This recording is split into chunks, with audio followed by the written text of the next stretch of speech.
uma sequência de 2 derrotas, né? Perdeu para o Bragantino pelo Brasileirão e para o Atlético Mineiro pela Libertadores e joga em casa diante do Grêmio para buscar a reabilitação 4 da tarde neste sábado, Alexandre. Perfeitamente, Linhares, situação inédita, como eu vinha dizendo no primeiro bloco, do Atlético na temporada. São só 5 derrotas em 31 partidas e agora 2 seguidas. É verdade, contra o Bragantino, contra o Red Bull Bragantino lá em Bragança, no Nabi Abichedi, o Atlético teve apenas 2 titulares, o goleiro Bento e o lateral direito Madison, que acabou ganhando a posição do Kelvin na última partida diante do Galo. Então, apenas 2 titulares naquela partida, e aí um confronto contra o Galo, confronto grande de Libertadores. O Atlético até fez 1-0, mas acabou tomando a virada no finalzinho com 2 gols do Paulinho, né? O segundo gol já perto dos acréscimos, já 42, 43 do segundo tempo.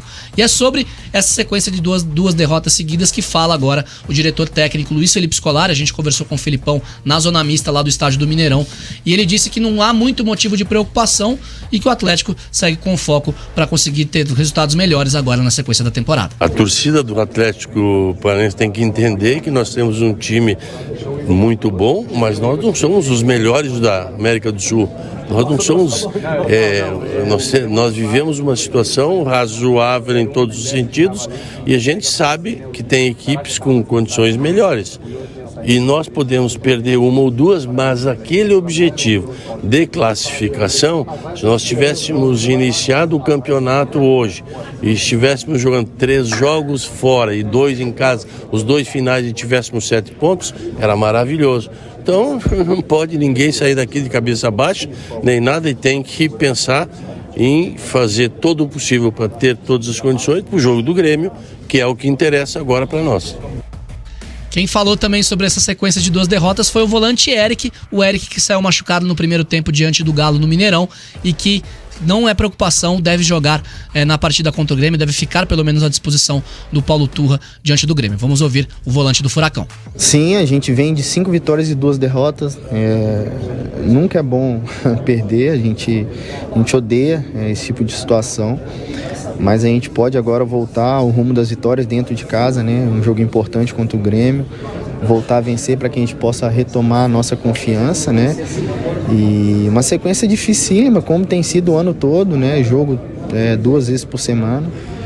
A gente não tem tempo para chorar o leite derramado, é recuperar nossas forças, treinar o pouco que a gente puder, ajustar os detalhes para que a gente esteja apto para a próxima partida. Não tem tempo de chorar o leite derramado, né? Palavras do Eric. E o Eric também falou um pouquinho sobre a situação física dele, sobre essa lesão diante do Galo, né? A pancada que ele tomou, e afirmando que não preocupa, que espera estar à disposição já no sábado diante do Grêmio. Foi um lance que o Thiago Heleno acabou dividindo com o Hulk teve uma queda.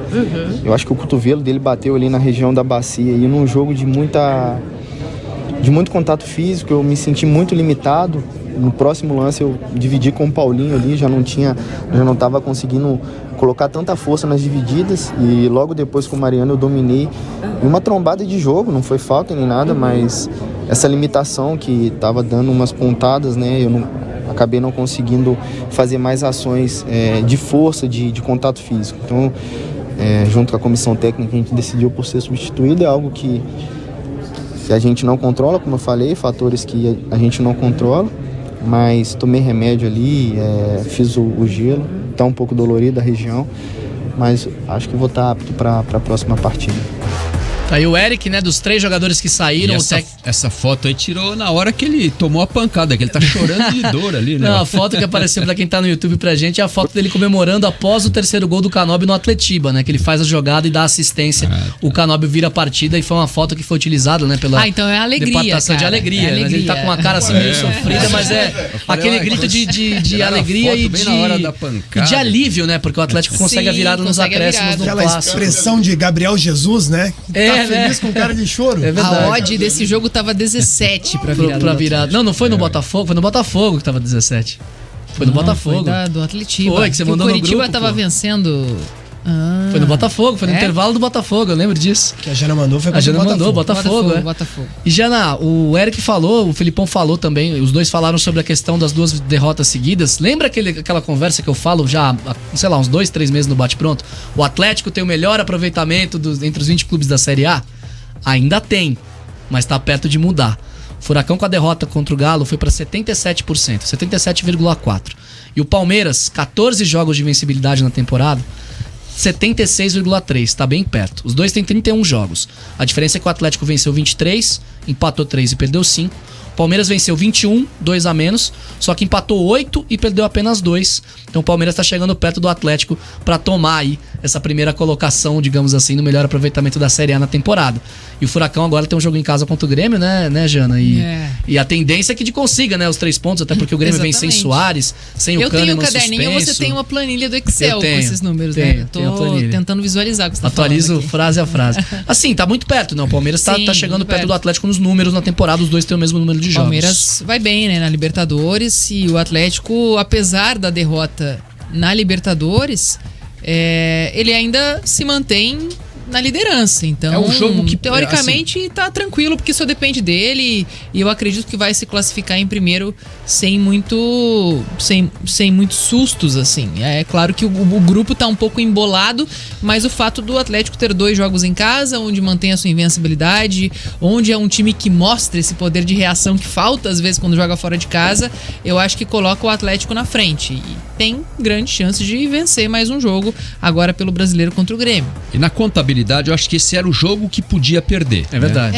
Tanto é que o Filipão nem lamentou tanto, porque eu acho que ele nem foi perguntado ali a respeito da arbitragem, né, que deixava o jogo rolar muito solto, e também o gramado que estava bem prejudicado, como a gente até mostrou aqui no Bate-Pronto, mas ele não quis se apegar nesses detalhes não, né, porque realmente o Galo teve mais de 70% de posse de bola natural, e precisava assim, do resultado. Então, e outra coisa, né, assim, você vê, o Atlético é um confronto de 6 pontos dentro da chave, né? 3 aqui, 3 lá em Belo Horizonte. Então o Atlético ganhou os 3 aqui, o Atlético Mineiro ganhou os 3 lá. Então assim, eles... até o Turra falou na coletiva que para os dois foi melhor do que eles terem empatado, por exemplo, as 2 partidas, que eles somariam, ao invés de 3, 2 pontos apenas, né? Então acabaram sendo positivos os 2 resultados para as 2 equipes. Eu acredito que o Atlético Mineiro contra a Libertad e a Alianza vai conquistar as vitórias, ele vai chegar na classificação. Não vejo possibilidade. Aquele primeiro jogo lá do Atlético Mineiro com o Libertad foi uma zebra tremenda, o Hulk não jogou, o Atlético Mineiro... Esse grupo é meio louco, né? Eu até falei pro Alexandre agora ele lá. Vence o Alianza na casa do Alianza. O Libertad perdeu em casa pro Alianza e eu falei assim, o Libertad vai ganhar do Alianza lá em Lima, porque é assim que funciona, esse Libertad eu tenho que passar o meu login lá eu vou fazer na KTO agora, né, que a KTO tá chegando, mas o da minha casa de apostas pro Linhares apostar pra mim, né, porque o Linhares fala assim, o Libertad vai ganhar do Alianza lá, e ganha do Alianza. Então, eu acho assim, dos 2 jogos que o Atlético vai ter em casa, o do Libertad muito mais difícil do que o do Alianza. Também acho. Acho assim que tem que tomar mais cuidados, que tem um risco de sofrer uma surpresa, é o jogo do Libertad, porque o Libertad é um time bom, né? O Alianza eu acho que é um time que em casa ele tem a força lá da torcida, tal, né? Mas você vê que nem a torcida fez diferença contra o Libertad, que era um jogo pro Alianza ganhar e ficar de boa na briga pela classificação, né? O histórico... Chegar a 7 pontos, dividir ali com o Atlético a primeira posição e poder ter o direito de jogar pelo empate com o Atlético Mineiro. Agora o Alianza se obriga a ganhar o jogo porque ele ficou para trás do Atlético Mineiro, né? E o Libertad também. O Libertad nessa Libertadores, Linhares, 2 jogos em casa, 2 derrotas, 2 jogos fora, 2 vitórias. Exato. Então o Libertad tem sido perigoso fora de casa, né? Exatamente. É um time matreiro, né? Então, você já ouviu essa expressão, né? Matreiro. Eu ouvi meu bisavô falava isso, então, aliás. O Libertad é um time que eu acho que assim, o atleta tem que tomar cuidado, não dá pra achar que são 2 jogos em casa, já tá tudo tranquilo, vamos pensar na próxima fase. Não é assim, né? Eu acho que o Libertad é bem mais difícil do que o Alianza, é um time que sabe jogar fora de casa, é um time que é bem organizado, né? Tem bons jogadores, tem jogadores veteranos, é um time experiente, conhece muito a competição. O Alianza, por exemplo, foi ganhar do Libertad depois de 11 anos, né? Que não ganhava na Libertadores. E voltou, agora vai ficar mais 11, né? Porque depois daquele jogo já não ganhou de mais ninguém, ganhou né? mais. E eu vejo que o Atlético Mineiro se recuperou acredito na classificação dos dois, e o que o Atlético não pode é bobear em relação a essa disputa pelo primeiro lugar, porque vai fazer muita diferença lá na frente, né? Se terminar em primeiro vai ser uma composição de sorteio, se terminar em segundo vai ser outra composição. O nível do adversário do primeiro lugar das outras chaves pode ser muito mais alto do que os do segundo lugar, né? Então pode pegar lá, sei lá, Flamengo, Palmeiras. O Flamengo acho que não vai fazer o Flamengo primeiro. acho que não vai fazer primeiro, mas pode pegar Fluminense, pode pegar Palmeiras. No grupo do Corinthians, Argentino Júnior ou Del Valle, né? Enfim, caso o Corinthians também não... E decide vai passar fora, primeiro, né? E outro problema é que decide fora, né? Pois é. Decide tem que fazer o placar aqui para poder ter... Pode pegar o Atlético Nacional do Autori também, né? Que é o primeiro do grupo eu H. acho que muitas vezes e o Atlético Mineiro, decidir né? fora não é tão ruim, né? Porque se você faz um bom resultado na Arena... É como o Atlético fez agora na Copa do Brasil contra o Botafogo. Faca de dois legumes, como diria o outro, né, Jana? Tem que jogar. E tem que jogar uma competição que tem características específicas, né? É diferente de um campeonato longo como o Campeonato Brasileirão. Então, o Atlético gosta desse tipo de competição, né? Então, eu acredito que tem sim vantagem nessa reta final da fase de grupos para se classificar na primeira colocação.